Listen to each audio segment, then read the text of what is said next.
Episode 5 of Doubt starts with a flashback of Jisoo burying Soo-hyun as Youngmin captures a video of the scene.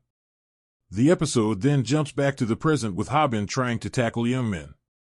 She asks why her mother would kill Soo-hyun and tries to use a knife on Youngmin.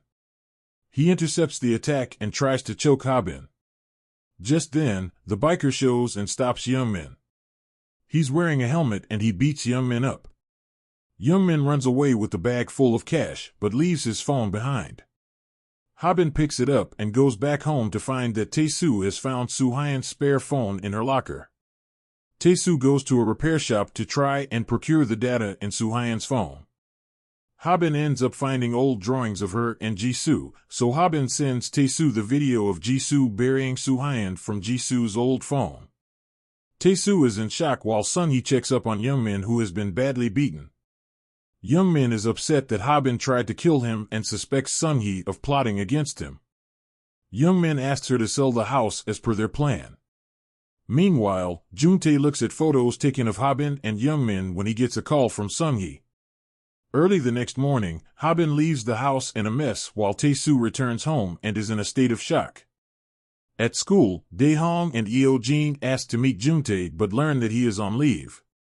Eo-jin wonders if Juntae is a suspect, but Dae-hong asks her to give him the benefit of the doubt.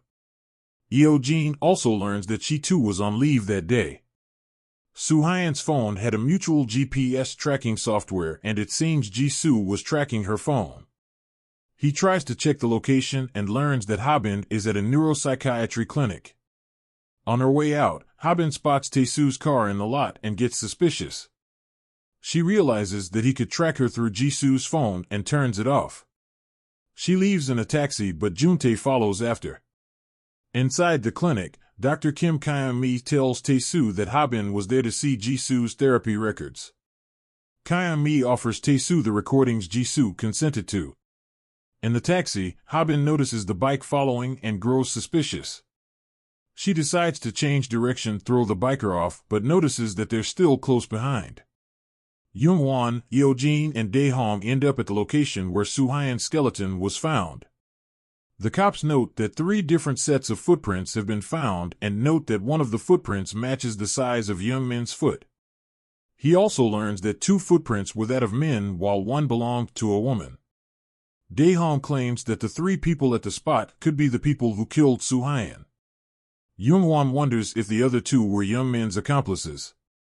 CCTV footage shows that Juntae had not returned home since the night before. The security guard recalls Youngmin causing a scene in the building. Habin gets out of the taxi in traffic and confronts the biker, Juntae. She asks him to take his helmet off, but Juntae storms off before she can do anything. At home, Tae-soo listens to a conversation between Jisoo and the doctor. Jisoo recalls how the 3 of them celebrated Habin's birthday and that she had gifted Soo-hyun a phone. However, when Habin started acting differently, Jisoo followed after to see what was going on. Jisoo recalls seeing Habin pay kids on the street in exchange for information. Jisoo asks Soo-hyun to meet and learns that Habin is obsessive. She tells Jisoo that she is scared of Habin and asks Jisoo to help. That night, Jisoo asks Habin to stop obsessing over Soo-hyun. Habin notices Jisoo shivering and asks if she thinks it was Habin who killed her brother. After months, Jisoo breaks down while telling Kyung-mi that Habin has killed a dog. She tries to hide that Habin killed Soo-hyun and that as Habin's mother, she helped dispose of the body. Kyung-mi tries to calm Jisoo down while Jisoo wonders what she can do to stop her daughter. Present-day Tae-soo is saddened but goes to the police station to confront Youngmin. Youngwon argues with Tae-soo and scolds him for not helping with the case. Chief Suk-moon is disappointed with Youngwon and Tae-soo for causing a scene at the station. Sunhee goes to meet Juntae while Dae-hong and Eo-jin break down the new findings in the case to Tae-soo. From the CCTV footage, Tae-soo notices that he is wearing rain boots.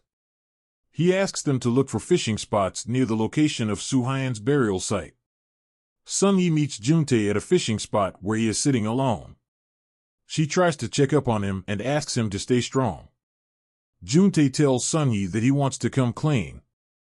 The kid who followed Sung-hee sends Youngmin photos of her with Juntae. Youngmin gets upset and decides to look for him. The biker who was tailing Youngmin observes this. Youngmin shows up at the fishing spot and attacks Juntae. Youngmin notices the cops and tries to run away. However, Youngwon asks the cops to block off all exits. Tae-soo finds out and drives into the mountain. He finds Youngmin and rams his car into him. Tae-soo ties Youngmin up and threatens to kill him. He asks Youngmin if he killed Soo-hyun and blackmailed Jisoo to bury her there. Youngmin teases Tae-soo and wonders if Habin knew her mother was suspicious of her for killing Soo-hyun. Tae-soo threatens Youngmin and asks him to stay away from Habin. Yeojin and Dae-hong interrogate Juntae. On the other hand, Yongsoo tells Youngwon that Juntae was at the fishing spot all night and not at the mountain with Youngmin. Yeojin asks Juntae to identify the other girl in Soo-hyun's photo. Just then, Tae-soo shows up and causes a scene, threatening to attack Juntae. Youngwon tries to calm Tae-soo and takes Juntae away. On his way out, Yeojin asks Juntae about Habin and the teacher asks the cops to leave Habin alone because she's dealing with the loss of her mother. In private, Dae-hong tells Yeojin that she is making a dangerous assumption about Habin without knowing the truth. Tae-soo gets back home and thinks about how Jisoo must have managed to raise Habin, given her condition. A flashback shows Jisoo with Habin at the cinema where Habin has a blank expression on her face while the other kids laugh and smile. Jisoo tries to understand Habin's behavior and learns Habin does not have empathy and cannot show any emotions. Jisoo tells Kyung-mi that Tae-soo was a doubting man and that he might hurt Habin. This causes Tae-soo to break down as he listens to the recording of the session. He gives Habin a call and asks her to come home. At home, Tae-soo promises to believe Habin and asks her to tell him the truth. Habin tells Tae-soo that she cannot do so, but Tae-soo asks why she cannot tell him the truth. Habin tells Tae-soo that she does not trust him and asks what happened when he met Jisoo on the day she killed herself. The episode ends with a flashback of Tae-soo asking Jisoo to just kill herself if she feels like it. This show keeps getting all the more confusing, and with how this episode ends, I am not sure if Tae-soo is the good guy we all thought he was. From what we know so far, Habin had gotten obsessive with Soo-hyun. Juntae is somehow involved in the murder, and seeing the blood on his hands that he was hallucinating, it is possible that he may have been the person that killed Min-ah and left the pool of blood in the warehouse. However, it is likely that someone else killed Soo-hyun and that Jisoo assumed it was Habin, so she buried the body to protect her daughter. Now that leaves the question about who killed Soo-hyun, but there are far more secrets. I wonder what is forcing Sung-hee to stay with Youngmin. Habin likely has alexithymia, but with the addition of Tae-soo being doubtful of her, it is possible that Jisoo took it upon herself to raise their daughter well. I wonder how much she was suffering on her own when Tae-soo asked her to kill herself when she was having suicidal thoughts.